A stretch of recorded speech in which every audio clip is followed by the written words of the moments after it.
the flexible packaging industry being such a fundamental sort of, thing for the product, still has a lot of headroom to grow.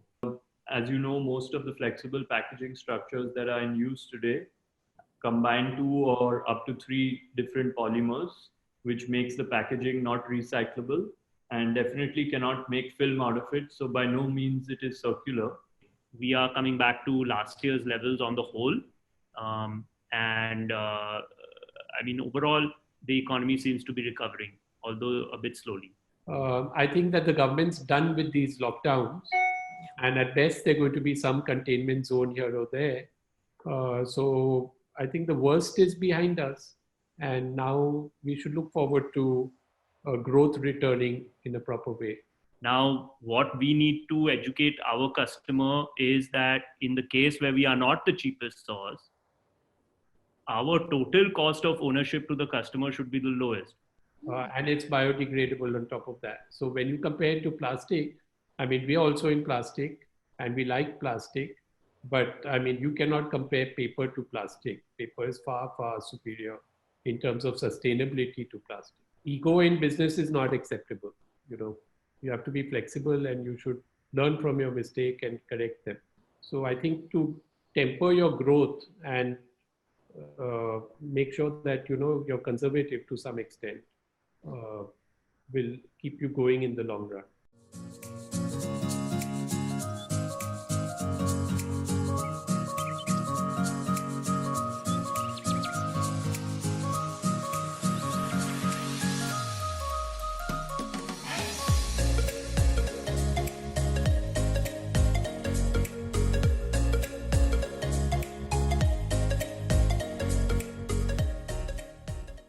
TCPL Packaging is one of India's largest manufacturers of folded cartons and one of the 2 largest converters of paperboards in the country. TCPL Packaging manufactures folding cartons, printed blanks and outers, litholamination products, plastic cartons, blister packs, and shelf-ready packaging products. They have also ventured into flexible packaging industry with capability to produce printed cork tipping paper, laminate sleeves, and wraparound labels. In 2019, TCPL achieved a turnover of greater than rupees 800 crores with over 1,600 employees. The company, it serves tobacco, FMCG, food and beverage, liquor, pharmaceuticals, and other industries, and also exports its product. Very warm welcome to the show, Saket sir, Akshay, and Vidur. Thank you. It's our pleasure. Saket sir, I'm going to begin with you. Your family business was into jute, tea, chemicals, and textiles, traditional businesses. What prompted the family to get into folding carton business in 1990? Textile and jute have been traditional businesses for the family. I'm born and brought up in Calcutta, where we have jute mill. We still run a few mills belonging to my uncles and cousins. And I started my career in jute when I was 17 years old. And then I moved to the textile business in Ahmedabad. But, you've heard about the Bombay strike in textile by Datta Samant unions, and the same problems happened in Ahmedabad. And then there was this advent of power looms and unorganized sector. So the organized sector, traditional composite mills in the 80s didn't do too well. And a lot of them closed down and were suffering. So we thought that, my father in fact thought that, what am I going to do when I grow up? Because the textile doesn't seem to have a very bright future. And India under Rajiv Gandhi that time was opening up its economy. So we thought that why not get into packaging, because it's a sunrise sector and has a big potential. So that is what really got us in. Had it not been for the textiles not doing too well, we would never be in this business. So the crisis gave you an opportunity right there. Saketji, you are pioneers in tobacco packaging, foldable cartons, paper cartons, and among the top players in the country in that segment. Having reached such lofty positions in paperboard, and you have already done that, all behind you, What made you diversify into plastic flexible packaging? Already a very crowded place with so many players and very different from what you were doing earlier. So when we started in cartons, we were nobody and we started very small. And unlike other carton printers who do sheet fed offset printing, we started with the roll fed machine. It's an offset gravure combination press. So from our very beginning, we knew what gravure printing is all about. And we actually ran 3 gravure presses, 10 color each, before we got into flexible. So a lot of the technology was common. A lot of the customers we intended to do business with common. And you have to make a beginning at somewhere. I think we made a mark for ourselves in cartons, and we see no reason why we won't do that in flexibles. So while yes, we are competing with very large competitors, but we have a place for our own, and I think we don't think we cannot compete with the bigger players because we are fully committed to that business. And in this 3-4 years that we've been in it, I think we've done quite well and taken away some market share, and our products and service from the customers that we do business with, they seem to be quite happy and satisfied. Yes, sir. We totally resound that. We've invested in the best of technology. Yes. On the other hand. Agreed. Akshay, what growth potential you foresee in the two verticals, paper, carton versus flexible packaging? One of the very few companies which are both into paper and plastic packaging, which are generally viewed as mutually competitive. So the plastic segment is far more fundamental, because if you want to wrap any food product or most products, especially at cheaper price points, you need some sort of plastic to hold the product. Usually the paperboard is the second level of packaging, and it tends to be for the higher range of items. So for example, a low price soap would tend to go in a laminate, whereas the higher price soaps would tend to go in the carton.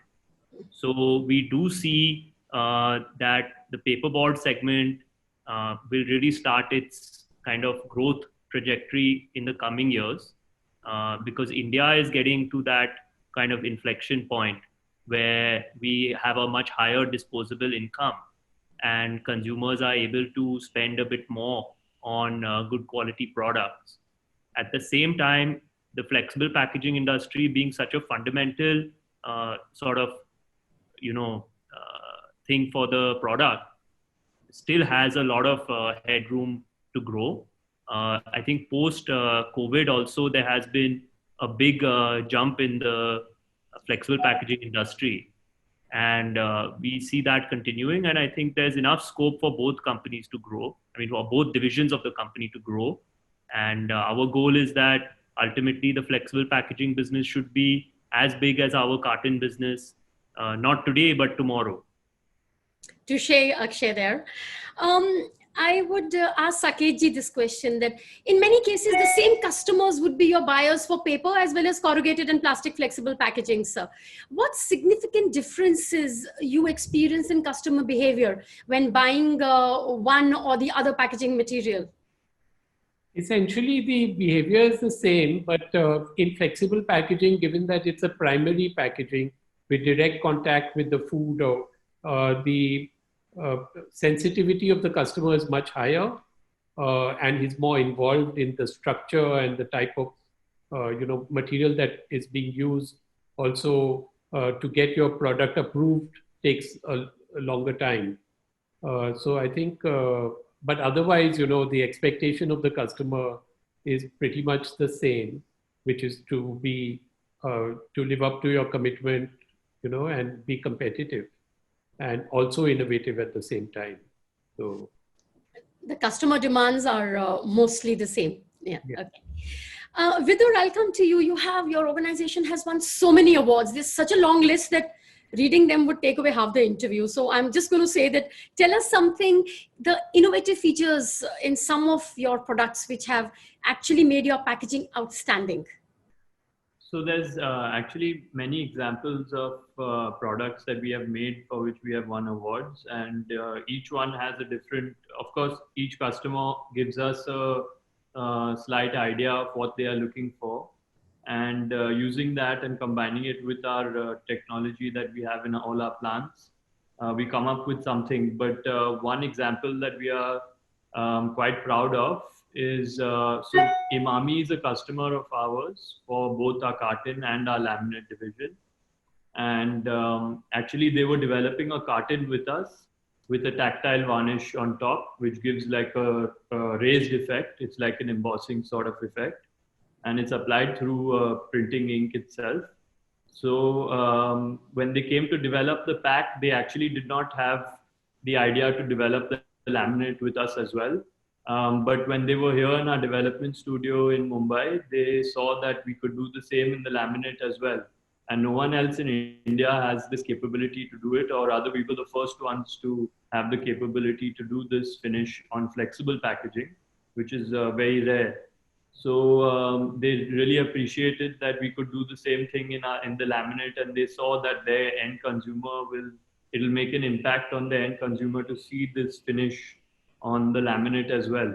So we combined the two technologies. We've taken our learning from the carton industry into flexible as well when we set it up. And as a result, we were able to produce the same effect on both the carton and the laminate. So yeah, that was something that stood out. Oh, wonderful. Thank you for sharing that with us. So then it becomes like you will say, natural extrapolation. You know, the companies that are doing that carton business with you, they also extend doing laminates because you have very good relations with your customers in the market. Yeah, there is a chance that many customers would want to do that. Other than the technological benefits, also communication and other things becomes easier when you have a single source for different types of packaging, which they would not have had. Totally. Vidur, I understand that you're coming out with a special MDO film in the market, which is unique as well as you patented that. What are the major applications for this specialized product, and which are the verticals that you're aiming at? So, of course, we are very excited about this project of the MDO coming. And next year at around this time, we'll be fully operational, or even maybe a few months before that. But basically, we have a technology transfer agreement with a partner of ours who's already into the PE segment and very experienced in that segment. So we do have a helping hand as well, which is always good.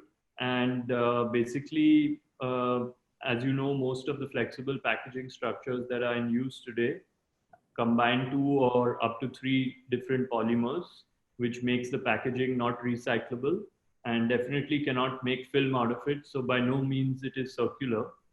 So our goal is to create a flexible packaging structure which can be widely used across many products.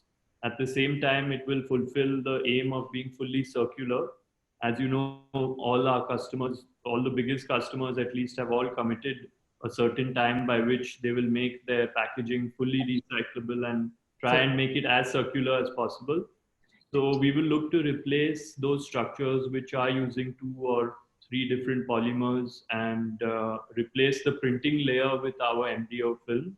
So far, we have seen that this is the best available alternative right now to, say, a polyester or a OPP film for a printing layer. And we have done trials, extensive trials, and we have seen very successful results up till now.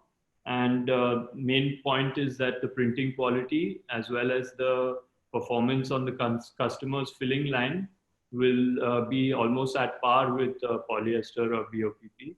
So this gives us a lot of confidence, and we are quite sure that this will work in the long term.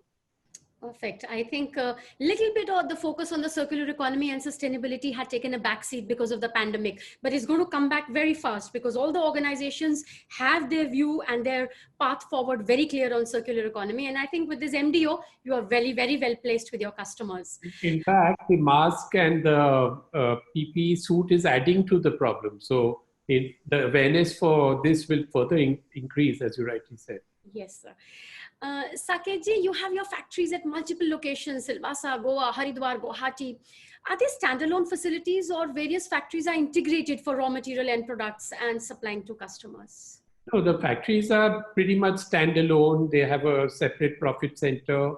But we have certain processes which are centralized. For example, pre-press, ink kitchens. So we follow the same practices everywhere. We have a person who is looking into what each factory is doing and how we can make improvements across the board. But otherwise, they're standalone. I mean, there's not much, let's say, material moving from one to the other, almost not at all. So that would have been beneficial because of this last 5 months of the lockdown. If they are standalone, then they kind of just have to provide their material to their end user then. Otherwise, if they were interrelated, it would have been an issue for logistics. Yes, that's true. Akshay, did you notice any change in the consumer buying behavior because of the pandemic, and how did it impact the segments for the last 2 quarters? Yeah, so I think what was happening at the start is that there was a lot of panic buying because of the lockdowns. So you had a huge jump in things like atta and rice and the staples, like the very essential items, as well as those kind of ready to eat foods and things like your noodles and stuff like that. So there was a lot of stocking up that was going on. These kind of discretionary spending took a big hit. So we're talking about things like ice creams or things like deodorants and cosmetics products, hair oils. These kind of things took a hit, while the more staples and the like non-discretionaries really boomed. So I think now what's happening is that the situation is normalizing a lot. The kind of massive spike in certain items and the collapse in certain other items, it's kind of now tending towards the mean. Mm-hmm. So I would say we are coming back to last year's levels on the whole. Overall, the economy seems to be recovering, although a bit slowly. Yeah. Saket ji, how do you see the rest of the 2020, the balanced 2 quarters, and 2021 unfolding for your business verticals? So as Akshay said, we see a pretty good, normalizing. I think our second quarter will expect to grow over the second quarter of last year, which is pretty good. And therefore, we feel that the rest of the year and beginning of next year should also follow. I think that the government's done with these lockdowns, and at best, there's going to be some containment zone here or there. So I think the worst is behind us, and now we should look forward to growth returning in a proper way. Saket ji, you have a unique end product of tobacco packaging. Can you give us some insights into this packaging? What are the challenges? What are the difficulties? What innovations? Because our viewers may not be knowing that vertical at all. So this company was born by doing tobacco packaging, actually. The first customer was in tobacco, and for the first 10 years of our operation, we only did tobacco. And then we branched out into general folding cartons. So we have a lot of experience servicing tobacco customers. The unique thing about them as opposed to other products is that cigarettes don't tend to change the design too often. And you have a brand which is normally pretty large volume. So the focus is really on consistent quality. They're packed on very high speed machines. So the functional requirement is very, very critical. And if a smoker doesn't smoke a cigarette on a particular day, there's nothing he can do to make up. So you have to make sure that, the supply chain is perfect. And hence tobacco from that perspective is very critical and demanding, but more towards quality, functionality, in-time delivery. And as far as embellishments on the pack, in terms of pack design, the government is increasing taxes and duties all the time. So cigarettes are becoming more and more expensive. And therefore, what does the company give back to the customer, which is the smoker? So there is always a lot of innovation in tobacco packs, because a lot of the area is covered by health warning. So there's only very little you can do to stand your brand out. And therefore, a lot of innovation which we see in the printing industry is due to the tobacco customers and their demand for it. And some of these tobacco customers are actively involved in development as well. So things like surface finishes, very lustrous metallic colors, etc., is really a product of the tobacco business. So tobacco has been a great learning and anchor for us, actually. And I don't think we would have been as successful as we are in general business uh, had we not learned and serviced tobacco companies in our inception. Well understood, sir. Saketji, the awareness, as you mentioned, the health hazards of tobacco are being aggressively promoted by the government. Has it impacted the demand? So that one thing which most people don't know is that out of total tobacco consumption in India, only less than 20% is in cigarette form.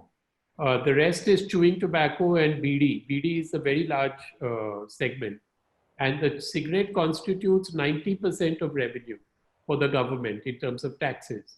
So really, cigarette volume should grow because people would prefer to move out of BD into cigarette. It's healthier than BD. It's healthier than chewing. But however, the duties are very high on cigarettes, and hence the price goes up and the volume does, to some extent, correct itself.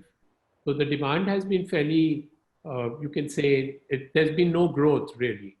The only growth companies like us would get is out of more market share or adding new customers, not only in India, but also outside. And this trend is worldwide. So we have to just kind of deal with it. But once a smoker, hopefully always a smoker. So I never tell anyone don't smoke. But thank you for sharing with that. Even I did not know, how you explained that what percentage of cigarette versus people who eat tobacco products that are more dangerous as well as BD. Akshay, FMCG companies have tremendous buying power. What are the challenges that you face working with them? Because what I've understood talking to some other major converters is that it's not as easy as it sounds, that all of us are across the table working as a team. The fact is not as it sounds.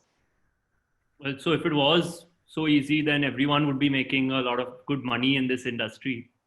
I think, the customers obviously, and, so are we are all profit seeking and profit driven entities at the end of the day. So a customer and a purchase person, especially within the customer organization, will obviously seek to maximize, his company's take home. And that will necessarily mean obviously finding the cheapest or the most viable supplier. Now, what we need to educate our customer is that in the case where we are not the cheapest source, our total cost of ownership to the customer should be the lowest. So that means that we give him the least headache. We ensure that their lines never stop on account of our product. Our quality should be reliable and dependable. Our service should be good. Our developments should be fast. So if we can build those kind of things and we can build a reputation for those kind of things with the customer, then the relationship need not be adversarial. Yes, obviously there will always be a conflict of interest because my, basic requirement is to make more money for my product. So I will always want to maximize, my price to the customer, and he will always want to minimize his price that he's buying from me. So that basic conflict will obviously be there, and that's just how the world works. But if I can lower the total cost, if I can lower his headache, if I give him good quality, keep doing new innovative products, then I think it's not adversarial. Actually, thank you so much for speaking so candidly. Saketji, this is what I meant, this generation is to the point, very clear and very honest, which is really welcome, Akshay. Thank you for sharing that. Saketji, in view of the environmental factors such as felling of trees, chemicals used, water consumption, and thermal energy required for paper products, what do you feel is the long-term future for the paper industry? I'm asking because I'm basically from the plastic packaging industry. Well, the paper industry has far more merits than anything else because it's truly sustainable, firstly. And felling of trees is a misnomer completely because the typical forest industry were to plant 4 trees for every tree they cut. In fact, they run out of forest. So there is no challenge that we are degrading, green cover or anything. In fact, in Scandinavia, which is one of the largest paper producers in the world, they have surplus forests, and that's because of sustainable farming of forests. So yes, of course, when you cut the tree and then you transport it and then you pulp it, there is some chemicals and water and all that. But they're treated properly and they come back into the system. So a lot of that water or chemicals used are treated and go back into the system. So there is, to my mind, it's a very environmentally friendly product and certainly the most sustainable and friendly product. And it's biodegradable on top of that. So when you compare it to plastic, I mean, we are also in plastic and we like plastic, but I mean, you cannot compare paper to plastic. Paper is far, far superior in terms of sustainability to plastic. That myth is getting busted for all my plastic fraternity. Saketji, you have attained such high standards in terms of business, multi-locations, especially for paper and carton industry. What are your future plans? Are you not planning to have an international foray to set up manufacturing overseas as you export also quite a much? So firstly, we don't have any ego about being international. I think our job is to maximize what we do optimally, and certainly we look abroad when the situation demands it. India has been growing, and we as a company last 15-20 years has averaged more than 15% average growth rate. So we've really not had the time to look outside India. And we believe in India in any case. We have no insecurity being here. And hence, the only reason we look abroad is if something really good comes along. But otherwise, we're quite happy growing in India, but certainly looking at export. And I don't know if you know, but we are the largest exporter of paper-based cartons from India, by far the largest. And we keep looking at growing that. And we're also exporting a fair bit of flexible packaging. And that also we feel that we can do much more. The going all sounds good, sir. Now my favorite part, Akshay Vidur. You have such a fabulous platform. Culture, inculcated business coming from the last two generations, where Saketji is the second generation, ethical values, established position in both the markets, diversified product portfolio, exports, reach. What aspirations and what targets have you now are keeping for both of you? What keeps you going? First, I'll bring that question to Akshay. Yeah, so I think there's a lot of scope still. My father's worked very hard and brought the company to a certain point, but we feel there's still a huge scope for growth. Firstly, in what we are presently doing, there is enough scope for growth, and secondly, we can very well see ourselves expanding into other types of packaging in the future, or any related product which leverages our core strengths. So I think mine and Vidur's, I don't want to speak for Vidur, but I think mine and Vidur's, we have a much bigger vision, and I think we can really grow from here. And this is just the beginning of the company's story. This is like music to my ears, Akshay.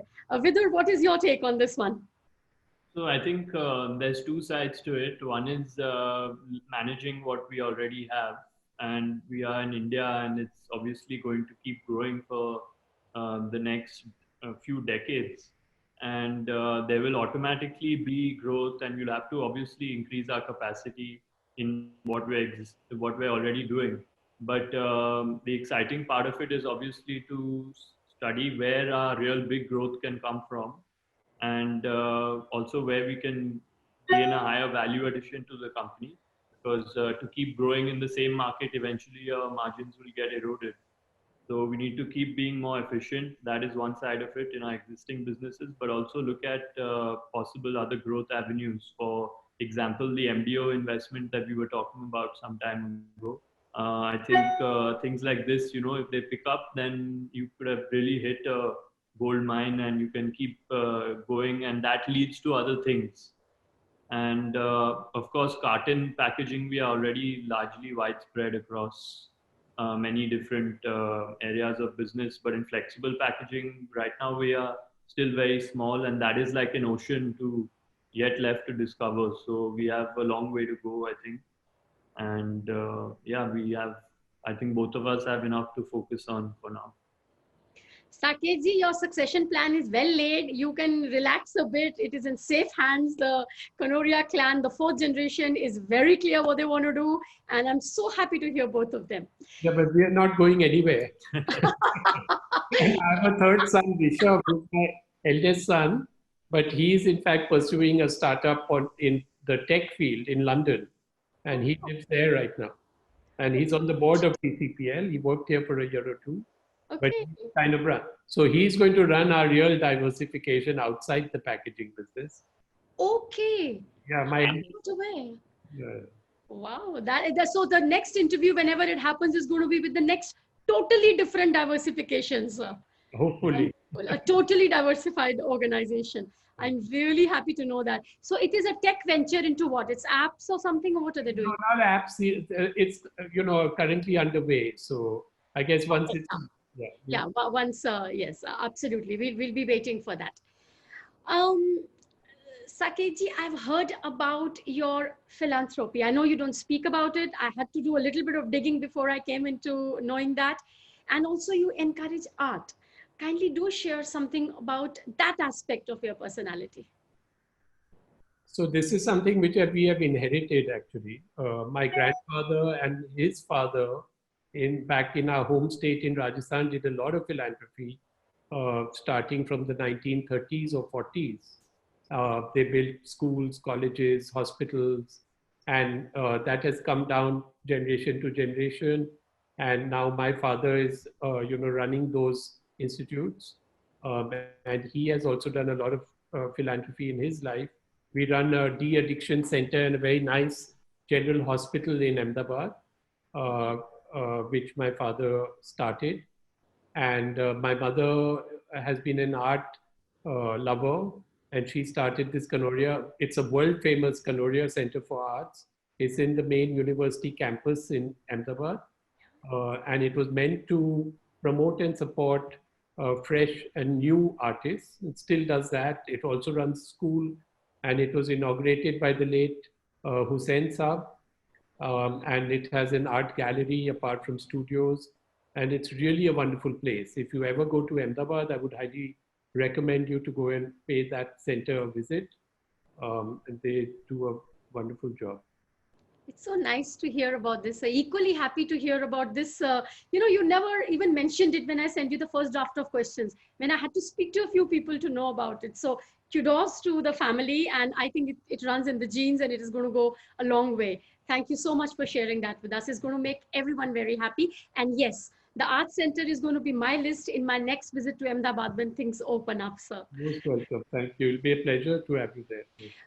Saketji, there are some traditional values and there are some modern values, which any business family kind of amalgamates and run forwards with passing time and with changing market conditions and consumer behavior. What are the values that are the pillars of Kanoria family, which will be passed on to Akshay's, Vidur's, Rishabh's children? So things which, we grown up with, I think the first point is that we should try and live up to our commitment all the time.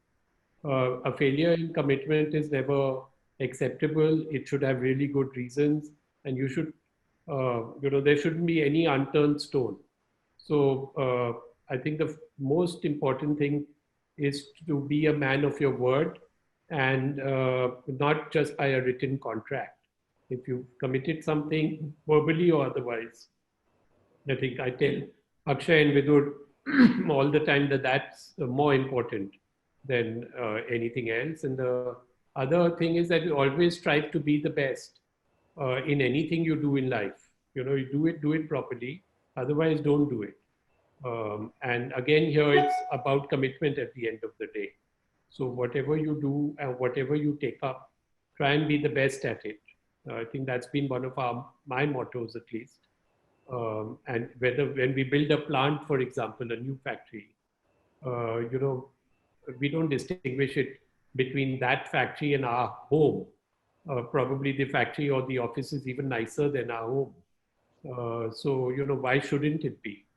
Because the others are working there and they should also feel proud working there. So I think my philosophy has always been that we should try and be the best at what we can do, and make sure that you put all your effort behind it. Saketji, you must have spent sleepless night, not for the profit. After hearing you, I think you have bigger goals and, you know, bigger foundations. You must be thinking of how to add latest technology, new regions, new products, matching up the customer's requirement, international qualities, providing the best to your people. What are the main attributes in business practices that you would like your fourth generation to follow, which has come as a result of your experience and your learnings from your previous generation? So apart from the 2 points that I already mentioned, I think that we must respect people, you know, whether they are employees, customers, suppliers, and make sure that anyone who does business with us should feel happy doing it with us. You know, when I went abroad initially, you know, to buy machines or to meet suppliers, etc., you typically see in Europe an employee working in the company from when he starts work till he retires for 40 years, 30 years, 50 years. And that's been always a learning that what can we do to ensure that we can retain employees for that long.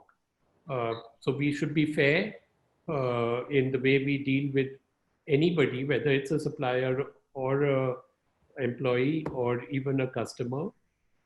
And it's all back to the same thing, that you be sincere, be committed, be fair, be open, be transparent. So basically, these are the main, I think then you don't really go wrong. You should never fool around. And a lot of Indian businesses have suffered because of diversifying from their core and doing different kind of things where they have no knowledge. I mean, you can do it for 5-10% of the value, but if you start doing it 100%, then you're basically only chasing your ego, and that leads to disaster. So ego in business is not acceptable. You know, you have to be flexible and you should learn from your mistake and correct them. So the listeners are going to learn so much from this session. Akshay Vidur, what you have grown up with, I think through this session, most of our viewers are going to be thanking you, sir. Thank you so much for sharing so honestly with us. So the pandemic, this is the question for all three of you. Finally, our viewers would like to hear that the pandemic has been a game changer event, which has radically and abruptly brought permanent changes into everything, whether it's business or our way of thinking. Sir, beginning with you, what is your one advice that to your customers who will be hearing this, and also to our industry colleagues? Not so much for customers, but I think more it's important to you know, have a relook at your cash flow and liquidity, and generally your leveraging, because you know, this pandemic has brought such a big uncertainty which no one could have ever anticipated, and a lot of companies have caught because of that. So I think to temper your growth and make sure that, you know, you're conservative to some extent will keep you going in the long run. Okay. Akshay, what's your takeaway from this pandemic? I think, yeah, I think the stronger, more financially stable and solid companies will certainly, in every industry, will grow and will kind of outstrip, you know, weaker players. And I would say that, you know, for those days where you can automatically grow 15, 20%, you know, just put up capacity and then the market is there. That's not so easy anymore. So I would echo what my father said, that, you know, we're putting capacity, we have to now really think about it. And, you know, we have to see that tomorrow, if, you know, that doesn't pan out, the company should not be in any stress. Yes. Because a lot of families depend on that, from what decisions the management takes. Vidur, what do you have to take away from this pandemic finally? So I think, of course, the most important point is that liquidity and maintaining a healthy financial situation is important, because anything can happen, as we've seen. But also to prepare your operationally for any eventuality is very important, and we have to know how to manage with less manpower, like how we've struggled and got through this time. We'll have to always be prepared, and also things like working from home. We need to be prepared for every eventuality. Excellent. I'm going to thank you so much, all three of you, for giving us the time. The session has been really valuable. I'm so happy that you gave us the time, sir. The learnings have been immense. And your views on the business parameters, on how you see the business going forward, are going to be very helpful to all our industry colleagues. Thank you so much, sir. And we are going to see you all very soon on the other side. Dhanyavad. Thank you very much for having us. It's our pleasure.